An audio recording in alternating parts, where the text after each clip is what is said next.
अस्सलामुअलैकुम। This is Mohammad Tayyab. आज हम नेक्स्ट लेक्चर डिस्कस करेंगे चैप्टर नंबर 4 का, जिसका नाम है वैक्यूल। वैक्यूल का स्ट्रक्चर क्या है और इसका फंक्शन क्या है, हमने वन बाय वन को इसको डिस्कस करना है ताकि इसकी इम्पोर्टेंस हमारे पास वाज़ेह हो सके।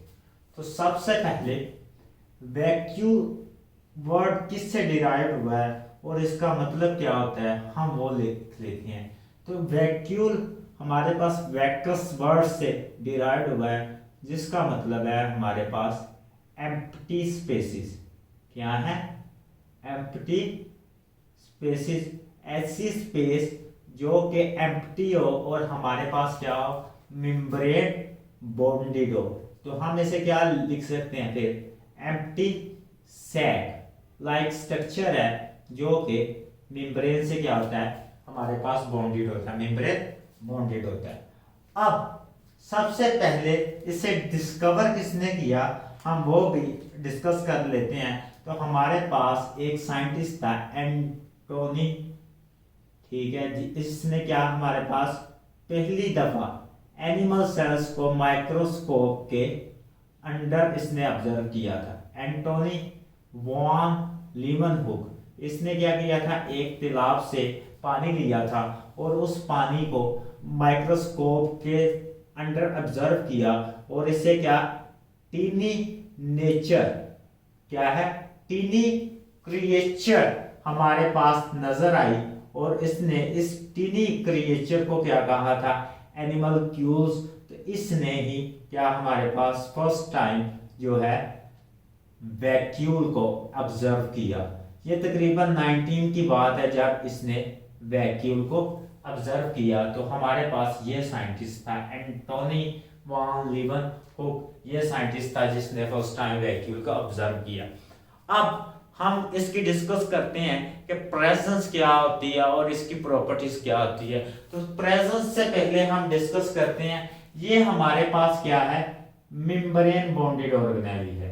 तो यह सबसे जो इसकी इंपॉर्टेंट प्रॉपर्टीज क्या है, ये मेम्ब्रेन बॉन्डेड ऑर्गेनेली है, यानी कि ये किससे बॉन्डेड होगी, हमारे पास फॉस्फोबाइलिपिड की लेयर से क्या होगी, सराउंड होगी। तो हमने क्या कहा कि ये एम्प्टी स्पेसिस हैं जो कि सैक लाइक है और किससे बॉन्डेड होती हैं, हमारे पास मेम्ब्रेन बॉन्डेड होती हैं। अब ये किन सेल्स में पाई जाती है, यानी कि ये कौन से सेल्स में हमें मिलती है और ये किस टाइप के सेल्स में मिलती है। तो सबसे पहले हमने क्या कहा कि ये मेम्ब्रेन बॉन्डेड ऑर्गेनेली है और मेम्ब्रेन बॉन्डेड ऑर्गेनेलीज हमें कहाँ मिलती हैं, ये यूकैरियोटिक सेल्स में मिलती हैं। मेम्ब्रेन बॉन्डेड ऑर्गेनेलीज किस में मिलती हैं, यूकैरियोटिक सेल्स में मिलती हैं। अब यूकैरियोटिक सेल्स की भी आगे फर्दर टाइप्स थी, हमारे पास एनिमल सेल्स थे, फंजाई सेल्स थे, उसके बाद क्या है हमारे पास फंजाई सेल्स है और प्लांट सेल्स है। तो एनिमल सेल्स में भी हमें क्या वैक्यूल मिलते हैं और हमारे पास जो प्लांट सेल्स हैं उनमें भी मिलते हैं। और हमारे पास क्या है, नेक्स्ट टाइप्स है हमारे पास बचते हैं, हमारे पास एनिमल सेल्स, प्लांट सेल्स और फंजाई सेल्स। कौन से हैं, एनिमल, प्लांट और फंजाई सेल्स में हमारे पास वैक्यूल मिलता है। तो जो मोस्ट इंपॉर्टेंट हमने डिस्क्रिप्शन करनी है, हमने प्लांट सेल्स को आज डिस्कस करना है कि इनका वैक्यूल किस टाइप का होता है और हमें किस तरह नजर आता है। तो इसका रोल क्या होता है, इसका प्लांट की बॉडी में बहुत ज्यादा इंपॉर्टेंट रोल होता है। तो हम यहाँ पे एक प्लांट सेल को ड्रा कर लेते हैं। तो हम थोड़ा सा इसको स्क्वायर की फॉर्म में ड्रा करेंगे ताकि क्या हो, हमारे पास एक प्लांट सेल है स्क्वायर की फॉर्म में। ये इस प्लांट सेल की क्या है, प्लाज्मा मेम्ब्रेन है और प्लांट सेल के अराउंड क्या होती है, एक सेल वॉल होती है। क्या होती है, जिसे सराउंडेड किया हो, प्लाज्मा मेम्ब्रेन को क्या एक आउटर बाउंड्री सराउंडेड करती है प्लांट में, उसे हम क्या कहते हैं, सेल वॉल।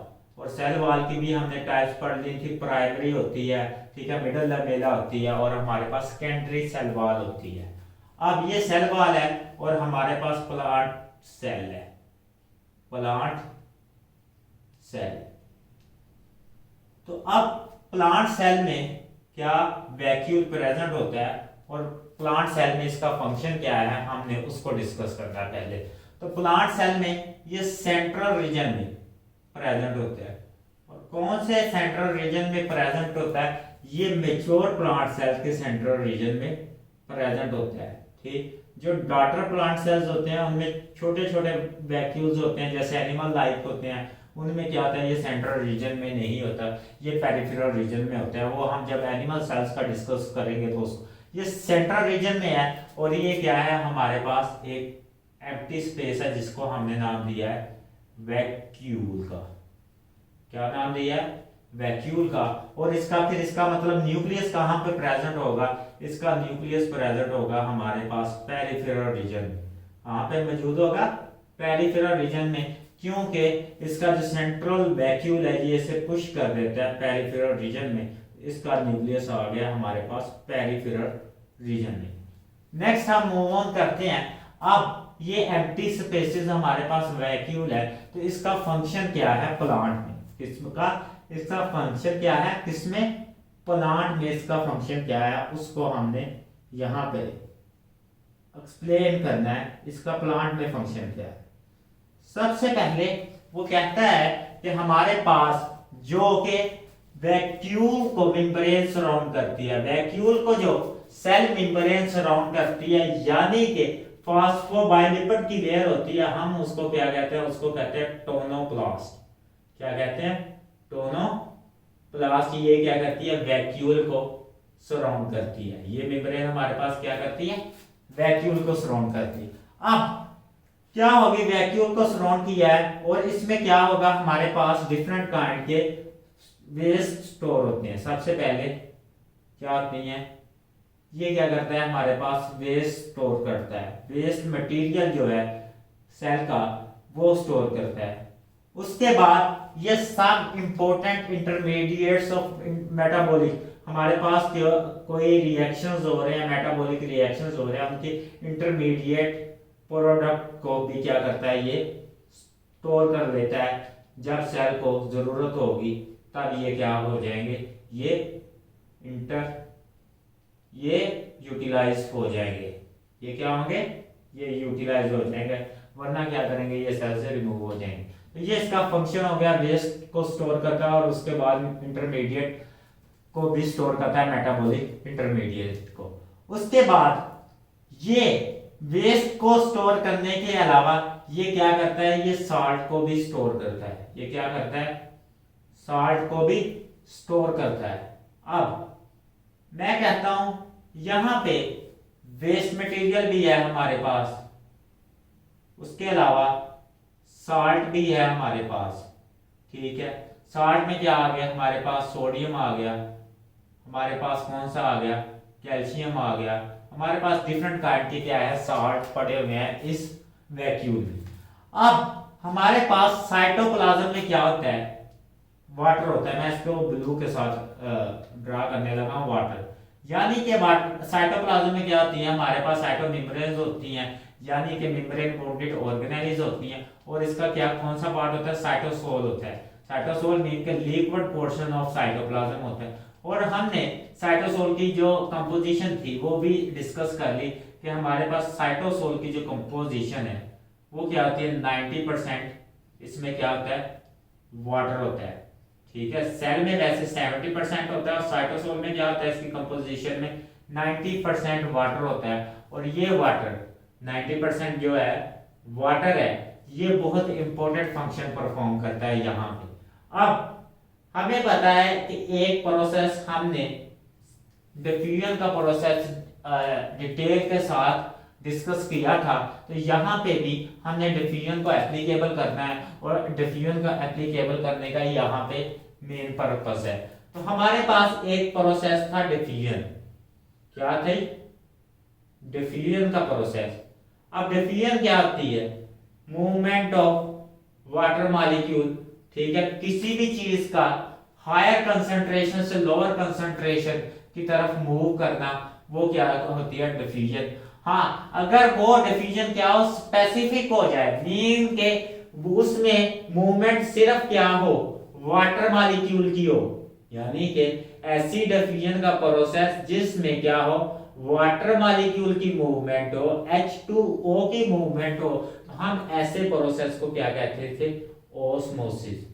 क्या कहते थे, ओस्मोसिस, जो कि सेल मेम्ब्रेन के अक्रॉस होती है, क्योंकि वाटर क्या है, सेल मेम्ब्रेन से गुजर जाता है, किसके थ्रू गुजर जाता है, एक्वापोरिन्स के थ्रू गुजर जाता है। ये अब ये क्या होती है, इसकी हमारे पास पैसिव डिफ्यूजन होती है, यानी कि वाटर क्या करता है, हमेशा हायर कंसंट्रेशन से, मीन के हायर कंसंट्रेशन जहां पे वाटर की होगी वो लो कंसंट्रेशन की तरफ मूव करेगा, मीन के ये लोअर साल्ट से क्या करता है, हायर साल्ट की कंसंट्रेशन की तरफ मूव करता है। अब यहां पे जो साल्ट की कंसंट्रेशन है, साल्ट की कंसंट्रेशन है, ठीक है, वो कहां पे ज्यादा है, वो है हमारे पास वैक्यूल में। ठीक है, वैक्यूल में क्या है, साल्ट की कंसंट्रेशन हायर है, किसमें, वैक्यूल में। अब वाटर क्या करेगा, वाटर क्या करेगा, सेल मेम्ब्रेन से क्या होगा, वाटर एंटर होगा, यानी कि साइटोसोल से क्या होगा, हमारे पास प्लाज्मा में यानी कि वैक्यूल में क्या होगा, वाटर एंटर होगा। तो वाटर की क्या होगी, साल्ट कंसंट्रेशन की वजह से क्या होगी, वाटर एंट्री किसमें होगी, हमारे पास वैक्यूल में होगी, किसमें होगी, वैक्यूल में वाटर की एंट्री हुई, किस वजह से, हायर साल्ट कंसंट्रेशन की वजह से, और क्या होगी, वाटर की जो कंसंट्रेशन है, साल्ट कंसंट्रेशन ज्यादा होने की वजह से वैक्यूल में ज्यादा होगी। अब ये क्या होगा, हमारे पास जो वैक्यूल क्या था, फ्लैसिड था, ये क्या हो जाएगा, टर्जिड हो जाएगा, मीन के हायर कंसंट्रेशन ऑफ वाटर की वजह से इसका जो वॉल्यूम है वो क्या हो जाएगा, थोड़ा सा ज्यादा हो जाएगा, और क्या करेगा, मेम्ब्रेन पे फोर्स डेवलप करेगा, जो इसको क्या कर देगी, टर्जिड कर देगी। अब मैंने क्या कहा कि साल्ट की कंसंट्रेशन क्या थी, वैक्यूल में, वैक्यूल में क्या थी, हाई थी, ठीक है, कंसंट्रेशन क्या थी, हाई थी। अब क्या होगी, वाटर की मूवमेंट होगी, क्या होगी, वाटर की मूवमेंट होगी, ठीक है, किससे, साइटोप्लाज्म से, कहां से, साइटोसोल से, जो कि साइटोप्लाज्म का पार्ट है, ठीक है। वाटर की मूवमेंट कहां से होगी, साइटोसोल से, किसमें होगी, वैक्यूल में होगी। और जब वैक्यूल में ये मूवमेंट होगी तो वैक्यूल क्या हो जाएगा, हमारे पास टर्जिड फॉर्म में आ जाएगा, मीन के हमारे पास क्या हो जाएगा, वो हार्ड हो जाएगा, टर्जिड, ठीक है, टर्जिड फॉर्म में आ चुका है ये वाटर। और हमने क्या किया हुआ है, इसने अब ये क्या करेगा, फोर्स डेवलप करेगा, और फोर्स क्या होगी, सेल पे लगेगी, और सेल क्या होगा, हमारे पास टर्जिड फॉर्म में आ जाएगा। तो ये हमारे पास प्लांट सेल में दो फंक्शन मेन परफॉर्म करता है, एक तो ये क्या करता है, स्टोरेज करता है, और दूसरा हमारे पास क्या करता है, टर्जिडिटी काज करता है, टर्जिडिटी काज करता है, किसमें, प्लांट के सॉफ्ट पोर्शन में, यानी कि वो जो प्लांट के पोर्शन जहां सॉफ्टनेस होती है, जहां पे क्या है, हमारे पास सेकेंडरी सेल वॉल अभी डेवलपमेंट नहीं होती, जैसे कि हमारे पास प्लांट के लीव्स होते हैं, उनमें क्या करता है ये टर्जिडिटी कॉज करता है, उनमें क्या करता है ये स्केलेटन का रोल परफॉर्म करता है, और उसके बाद ये क्या करता है, फंक्शन परफॉर्म करता है। उसके अलावा ये हमारे पास स्टोरेज का फंक्शन परफॉर्म किया इसने, टर्जिडिटी कॉज की, किसमें, प्लांट में। अब हमने डिस्कस करना है एनिमल्स में, किसमें डिस्कस करना है, एनिमल्स में भी वैक्यूल्स, एनिमल सेल में भी क्या होते हैं, वैक्यूल प्रेजेंट होते हैं। और एनिमल सेल में हमने क्या कहा था, एनिमल सेल में क्या होती है, सेल वॉल नहीं होती, प्लाज्मा मेम्ब्रेन होती है, और इसका न्यूक्लियस क्या होता है, सेंटर में होता है, क्या होता है, सेंटर में होता है। ये हमारे पास प्लाज्मा मेम्ब्रेन थी, ये था न्यूक्लियस, ये क्या था, न्यूक्लियस, और ये क्या है हमारे पास, प्लाज्मा मेम्ब्रेन। अब इसमें वैक्यूल प्रेजेंट होते हैं। ये सेल हमारे पास प्रोटोजोआ सेल है, कौन सा, प्रोटोजोआ, यानी कि यूनिसेलुलर ऑर्गेनिज्म है हमारे पास प्रोटोजोआ। ये वो सेल है, इसमें छोटे छोटे सेल्स वैक्यूल्स प्रेजेंट होते हैं, मेम्ब्रेन बॉन्डेड ऑर्गेनेलिस। ठीक है, मेम्ब्रेन बॉन्डेड ऑर्गेनेलिस प्रेजेंट होती हैं और इन वैक्यूल का क्या काम होता है, ये वाटर को जो डिफ्यूजन के थ्रू मीन के आउटर इन्वायरमेंट में वाटर की कंसंट्रेशन अगर हायर है तो ये क्या होगा, वाटर डिफ्यूजन के थ्रू क्या होगा, वो सेल में एंटर होगा, यानी कि सेल में क्या हो जाएगी, कंसंट्रेशन ज्यादा हो जाएगी। और ये कंसंट्रेशन अगर सेल में ज्यादा हो जाए एनिमल्स में तो क्या होगा, ये सेल ब्रस्ट कर सकता है। तो इस वाटर के रिमूवल के लिए क्या होते हैं, ये कंट्रैक्टाइल वैक्यूल्स होते हैं, ये क्या करते हैं, वाटर को स्टोर करते हैं और बॉडी से रिमूव कर देते हैं। तो ऐसे वैक्यूल्स को हम क्या कहते हैं, कंट्रैक्टाइल वैक्यूल्स। क्या कहते हैं, कंट्रैक्टाइल वैक्यूल्स। ये क्या करते हैं, ये वाटर के रिमूवल का फंक्शन परफॉर्म करते हैं। ठीक है, रिमूवल ऑफ वाटर। इसके अलावा ये वेस्टेज को भी रिमूव करने के लिए यूज होते हैं। तो ये वाला जो मेजर है, प्लांट में क्या होते हैं, ये छोटे छोटे वैक्यूल्स, जब न्यू वाटर प्लांट हमारे पास बनता है तो ये छोटे छोटे वैक्यूल्स मौजूद होते हैं और छोटे छोटे वैक्यूल्स क्या करते हैं, आपस में कोलेशन करते हैं। यानी कि ये प्लांट सेल है हमारे पास एक, इसके गिर्द हमारे पास क्या है, सेल वाल है एक। ठीक है, सेल वाल कौन सी होती है हमारे पास, जो इसको सपोर्ट प्रोवाइड करती है।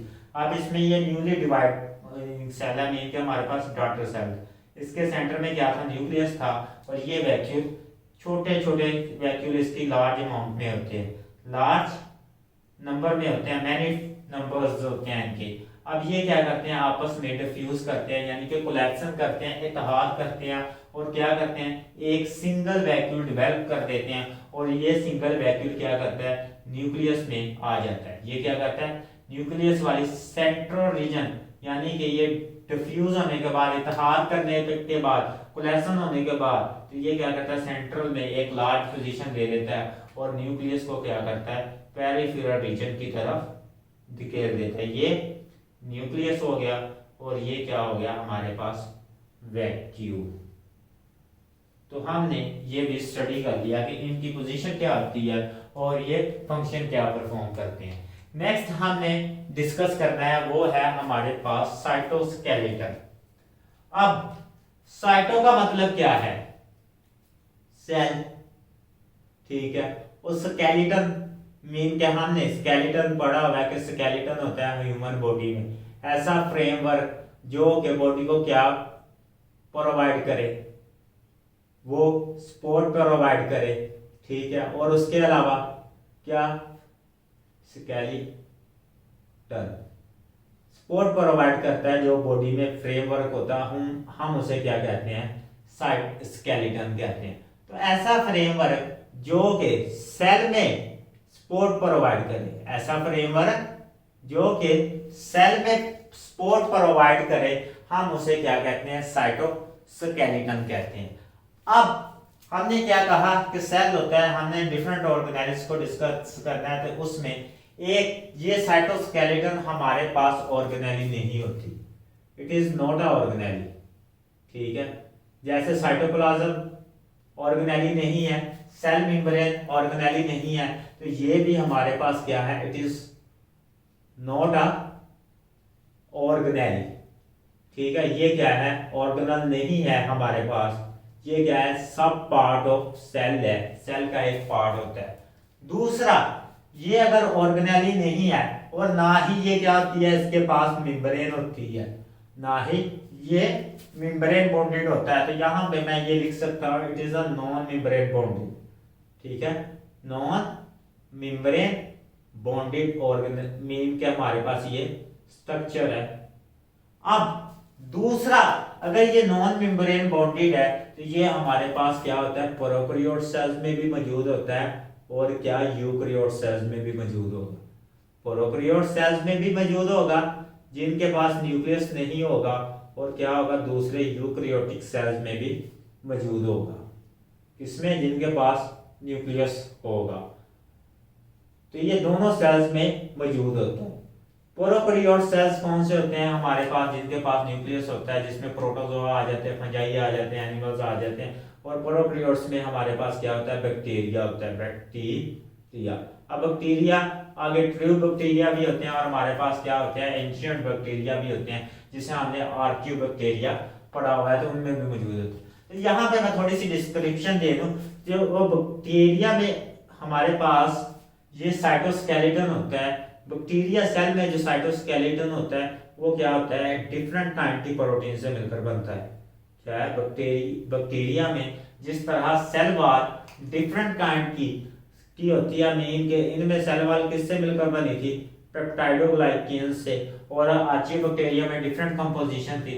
इसी तरह इनमें जो साइटोस्केलेटन की कंपोजिशन होती है वो क्या होती है, डिफरेंट काइंड की प्रोटीन की वजह से डिफरेंट होती है। ठीक है, मोस्टली एक्टिन पाई जाती है, लेकिन इनमें प्रोटीन की जो कंपोजिशन है वो क्या होती है, डिफरेंट होती है। ये नोट कर ले, ये आपके जनरल इंफॉर्मेशन है अगर आपने एंटी टेस्ट की तैयारी करनी है कि बैक्टीरिया में भी साइटोस्केलेटन मौजूद होता है। अब आ जाते हैं हम यूकैरियोटिक सेल। यूकैरियोटिक सेल्स में हमारे पास कौन कौन से आ जाते हैं, प्रोटोजोआ आ जाते हैं। इसमें हम एक यूकैरियोटिक सेल चूज कर लेते हैं, जिसमें हम क्या करते हैं, प्रोटोजोआ को चूज कर लेते हैं और उसको स्टडी कर लेते हैं वन बाय वन। अब ये यूकैरियोटिक सेल्स का जो हमारे पास होता है तो हम उसको ड्रा कर लेते हैं। हमारे पास क्या होती है, एक प्लाज्मा मेम्ब्रेन होती है। क्या होती है, हमारे पास एक प्लाज्मा मेम्ब्रेन होती है। प्लाज्मा मेम्ब्रेन क्या करती है, सेल को सराउंड करती है। अब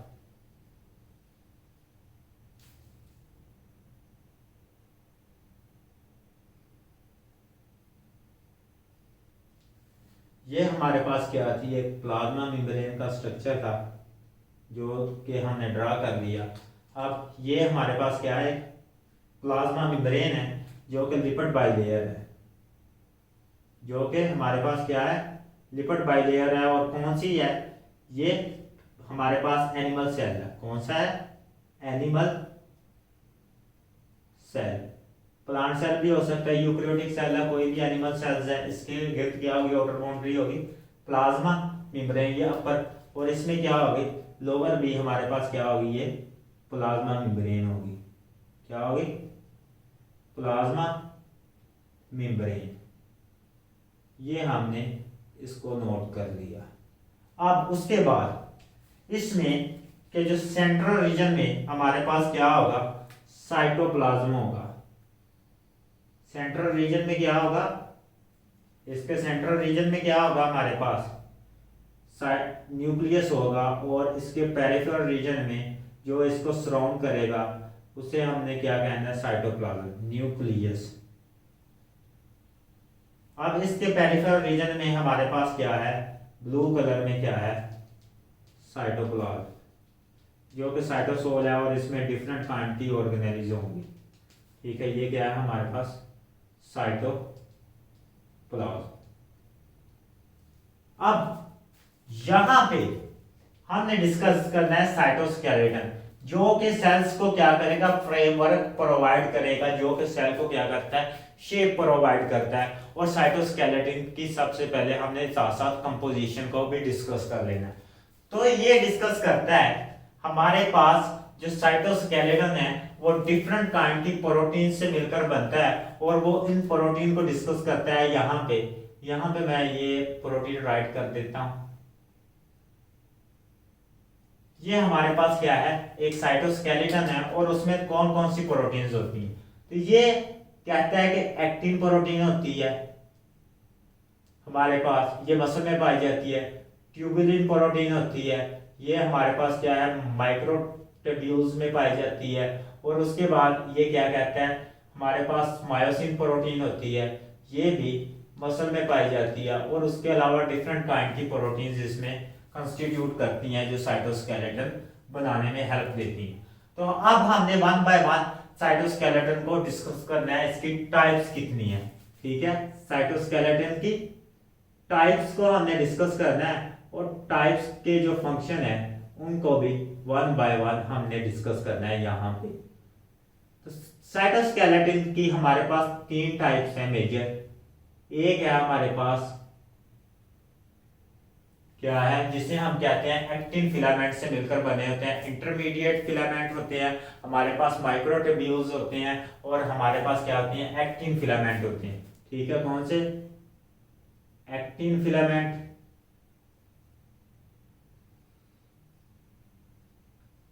इसको नीचे राइट कर लेते हैं, एक्टिन फिलामेंट।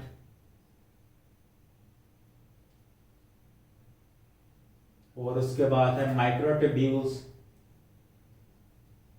माइक्रोट्यूब्यूल्स।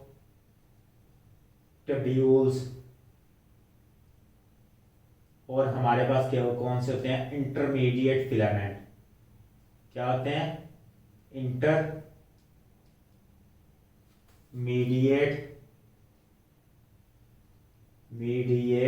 मीन के दरमियाना स्ट्रक्चर होगा इनका, फिलामेंट्स। ये आपने 9th में इनका स्ट्रक्चर डिटेल के साथ स्टडी किया। तो ये तीन टाइप के होते हैं, एक्टिन फिलामेंट, माइक्रोट्यूब्यूल्स और इंटरमीडिएट फिलामेंट। तो हम वन बाय वन सभी को डिस्कस करते हैं और उनका फंक्शन डिस्कस करते हैं और उनका स्ट्रक्चर भी साथ साथ डिस्कस करते हैं। तो सबसे पहले हमारे पास है एक्टिन फिलामेंट। क्या है? सबसे पहले हमारे पास क्या है, एक्टिन फिलामेंट। एक्टिन फिलामेंट क्या होते हैं और ये इनकी कंपोजिशन क्या है?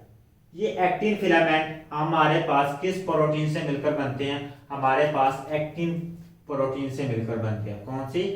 एक्टिन प्रोटीन से मिलकर बनते हैं। और ये कौन सी प्रोटीन होती है? हमारे पास फाइब्रस प्रोटीन होती है, यानी कि इसके पास 2 स्ट्रैंड होते हैं। क्या होते हैं? 2 स्ट्रैंड होते हैं। और ये प्रोटीन के पास कौन से स्ट्रैंड होते हैं? 2, जो कि स्पाइरल शेप में एक दूसरे के इर्द गिर्द क्या होते हैं, वॉल क्वाइल किए होते हैं। और ये क्या करते हैं, हमारे पास सेल में कौन सा फंक्शन परफॉर्म करते हैं, हमने उसको डिस्कस करना है। तो ये हमारे सेल में क्या करते हैं, साइक्लोसिस करते हैं। साइक्लोसिस यानी कि साइटोप्लाज्म की जो स्ट्रीमिंग है, साइटोप्लाज्म की जो स्ट्रीमिंग है, साइटोप्लाज्म की जो मूवमेंट है, वो भी यही करते हैं। उसके अलावा ये हमारे सेल्स में क्या फंक्शन परफॉर्म करते हैं, ये हमारे पास सेल्स में जो हमारी सेल क्लीवेज फ्लो बनती है न्यू सेल डिवाइड होने के बाद, ठीक है, क्लीवेज फ्लो यानी कि साइटोप्लाज्म की जो डिवीजन होती है वो कौन करता है, हमारे पास ये एक्टिन फिलामेंट करते हैं। तो ये माइक्रोट्यूब्यूल यानी कि साइटोस्केलेटन में जो एक्टिन फिलामेंट होते हैं वो क्लीवेज फ्लो भी बनाते हैं। यानी कि जब एक सेल से, ठीक है, एक सेल से जब 2 डॉटर न्यू सेल बनते हैं, यानी कि उनकी जो पिंचिंग होती है, ठीक है, ये वाली जो पिंचिंग है, ये वाली 2 डॉटर सेल की फॉर्मेशन के दौरान ये कौन करता है, ये हमारे पास एक्टिन फिलामेंट करते हैं। ये एक्टिन फिलामेंट और उसके बाद साइक्लोसिस का प्रोसेस परफॉर्म करते हैं। उसके बाद ये डिस्कस करता है माइक्रोट्यूब्यूल्स। क्या ये डिस्कस करता है माइक्रोट्यूब्यूल्स? मैं यहाँ पे राइट करने लगा हूँ ताकि स्पेस का थोड़ा सा इशू है इस वजह से। तो हमारे पास नेक्स्ट है माइक्रोट्यूब्यूल्स। ये हमारे पास किससे मिलकर बनते हैं? ये हमारे पास ट्यूबुलिन प्रोटीन से मिलकर बनते हैं। क्या बनते हैं? ट्यूबुलिन प्रोटीन से मिलकर बनते हैं। और ये क्या फंक्शन परफॉर्म करते हैं? जो हमारा स्पिंडल फाइबर्स बनते हैं, जो कि हमारे जेनेटिक मटेरियल्स को, क्या, जेनेटिक मटेरियल को सेपरेट करते हैं, ये उनमें फंक्शन परफॉर्म करते हैं। यानी कि इनसे हमारे स्पिंडल फाइबर बनते हैं जो कि क्रोमोसोम की मूवमेंट को काज करते हैं सेल डिवीजन के दौरान। तो ये ट्यूबुलिन प्रोटीन से मिलकर बने होते हैं। और इनका जो स्ट्रक्चर है वो किस तरह का होता है? वो क्या है, हमारे पास हेलिकल होता है, यानी कि कॉइल किया होता है, 2 उनके पास चेन्स होती हैं। तो इसके पास भी ट्यूबुलिन प्रोटीन की 2 चेन होती हैं। और इनका जो स्ट्रक्चर है वो क्या होता है, हमारे पास सिलेंड्रिकल होता है। कौन सा होता है? सिलेंड्रिकल स्ट्रक्चर होता है। और सिलेंड्रिकल स्ट्रक्चर किस तरह होता है, हमारे पास इस तरह एक सिलेंडर होता है और ये सिलेंडर की शेप है। और सिलेंडर में क्या होता है, ये इस तरह इसके गिर्द प्रोटीन क्वाइल की होती है। और प्रोटीन की 2 चेन्स होती हैं और अल्फा ट्यूब्यूलेंस होती है और बीटा ट्यूब्यूलेंस होती है, और इस तरह ये हमारे पास सिलेंडर की फॉर्म में ये इसका स्ट्रक्चर होता है। और ये क्या करता है 25 नैनोमीटर इसका डायमीटर होता है। इसका डायमीटर हमारे पास कितना होता है इस प्रोटीन के एक्टिन का 7 नैनोमीटर। ये कहाँ पे भी पाई जाती है, मसल में भी ये फाउंड होती है। उसके बाद हमने डिस्कस करना है इंटरमीडिएट फिलामेंट, ठीक है। इसके बाद हमने क्या डिस्कस करना है, इंटरमीडिएट फिलामेंट। इनका फंक्शन भी हमने डिस्कस करना है कि ये क्या होते हैं। अब इंटरमीडिएट जैसे कि नाम से जाहिर कर रहा है, इनका जो फंक्शन होगा वो क्या होगा, इंटरमीडिएट दरमियाना होगा, और इनकी शेप भी क्या होगी, इनके दरमियान में होगी, यानी कि एक्टिन फिलामेंट्स और हमारे पास माइक्रोट्यूब्यूल्स के दरमियान होगी।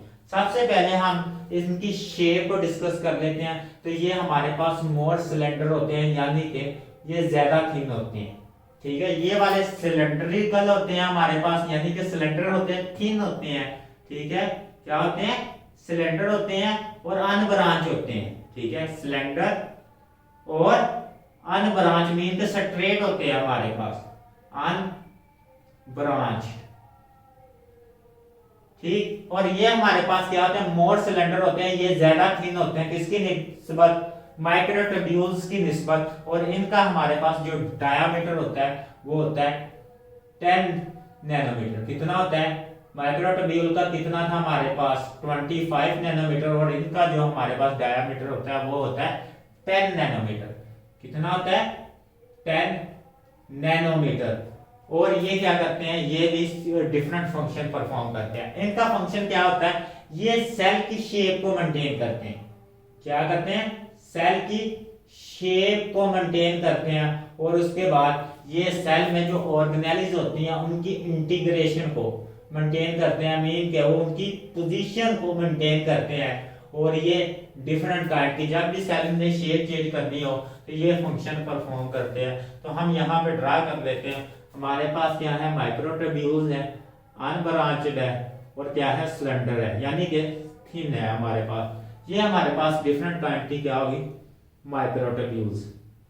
उसके बाद हमारे पास क्या है, हमारे पास एक है एक्टिन फिलामेंट्स, जो कि हमारे पास किस फॉर्म में होती हैं, स्पाइरली क्वाइल्ड होती हैं। क्या होती हैं, स्पाइरली क्वाइल्ड होती हैं, जिनमें दो तरह के हमारे पास क्या होती हैं, प्रोटीन स्पाइरली क्वाइल्ड होती हैं। और ये क्या होती है, ये इंटरमीडिएट हमारे पास सबसे जो थिकनेस है इनकी 7 नैनोमीटर होती है, और इस तरह प्रेजेंट होती है। दूसरा हमारे पास क्या है, इंटरमीडिएट फिलामेंट, जिनकी थिकनेस क्या होती है, 10 नैनोमीटर होती है। और ये क्या होती है, ये सिलेंड्रिकल होती है। ये डिफरेंट काइंड की प्रोटीन से मिलकर बनती हैं, जो सेल टू सेल वेरिएबल करती हैं। और ये क्या करती हैं, ये नेटवर्क बनाती हैं इस तरह, ये क्या करती हैं, इस तरह नेटवर्क बनाती हैं।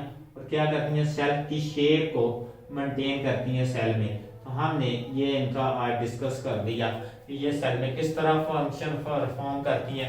एक्टिन फिलामेंट क्या करती हैं, क्लीवेज फ्लो बनाती है और हमारी मसल कंट्रैक्शन में हेल्प करती हैं। उसके बाद हमने क्या कहा कि ये साइक्लोसिस का प्रोसेस करती है, यानी कि साइटोप्लाज्म की जो स्ट्रीमिंग है वो किससे होगी, हमारे पास एक्टिन फिलामेंट से होगी। दूसरा हमने कहा माइक्रोट्यूब्यूल्स क्या है, ये स्पिंडल फाइबर बनाती हैं, जो कि क्रोमोसोम की मूवमेंट कॉज करता है जब सेल की डिवीजन होती है। उसके बाद हमने डिस्कस किया इंटरमीडिएट फिलामेंट, जो कि हमारे पास क्या करता है, शेप को मेंटेन करता है और इंटीग्रेशन करता है, जो हमारी पोजीशनिंग होती है डिफरेंट ऑर्गेनेल्स की सेल में, उसको मेंटेन करता है। अल्लाह हाफिज, अपना ख्याल रखिएगा। नेक्स्ट लेक्चर में दोबारा मुलाकात होगी।